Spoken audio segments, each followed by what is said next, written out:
Maxime Switek, 6h-9h sur Europe 1. Allons-y, le débrief de la matinale, les temps forts, ce que vous avez entendu ce matin sur Europe 1. L'économiste Thomas Piketty fait polémique, on l'a dit. Est-ce indécent de refuser la Légion d'honneur ? C'était la question qui fâche de 7h15.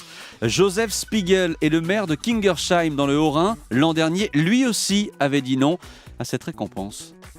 Je ne suis pas sûr que le gouvernement soit le meilleur expert. Je pense qu'on ne sait pas d'ailleurs sur quels critères on est reconnu. Donc il y a une forme d'opacité, il y a une sorte de grands experts gouvernementaux ou autres qui décident.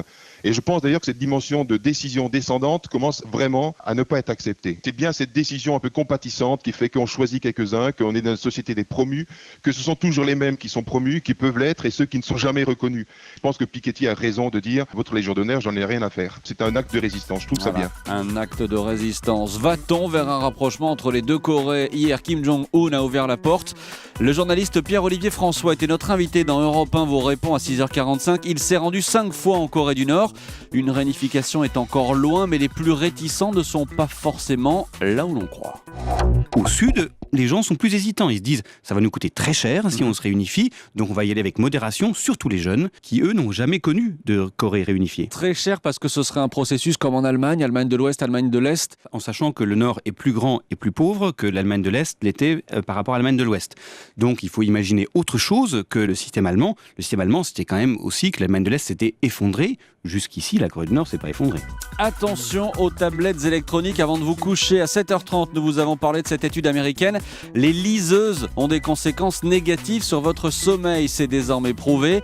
Explication avec le docteur Sylvie Royan-Parola. Ces écrans à lumière bleue vont entraîner une baisse de la mélatonine. Donc en fait, la mélatonine est normalement ce qui va nous permettre d'être à la fois le starter de l'endormissement, mais surtout le régulateur de nos rythmes.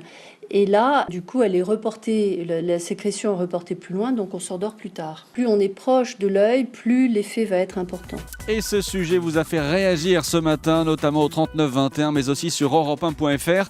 Claire nous pose cette question. Moi, c'est de mon smartphone dont je me sers dans mon lit. Est-ce que ça a les mêmes conséquences ? Mélanie Gomez, vous suivez les sujets santé pour Europe 1. Vous avez épluché l'étude dont on parlait.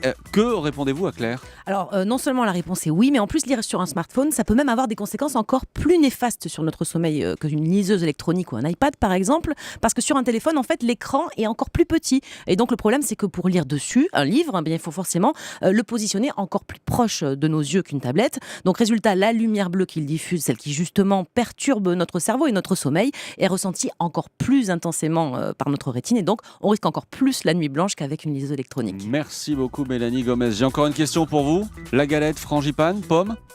Frangipane pour moi. Frangipane, c'est le début de la saison des galettes des rois. Olivier Pouls nous en a parlé dans le produit du jour. C'était juste avant 8h sur Europe 1. Tirer les rois, une tradition très ancienne. Ça vient des Romains, des fêtes qu'on appelait les Saturnales et qui se déroulaient une fois par an en début d'année, fête au cours de laquelle, dans les familles, et on impliquait d'ailleurs les esclaves et tout le personnel, on désignait par tirage au sort un roi du jour, une personne qui allait pouvoir pendant une journée disposer des autres et distribuer. C'est assez sympa finalement. Et pour procéder à ce tirage au sort, eh bien, on faisait un gâteau dans lequel on mettait une fève et on désignait donc le roi du jour. Voilà pour la galette des rois et voilà pour le débrief.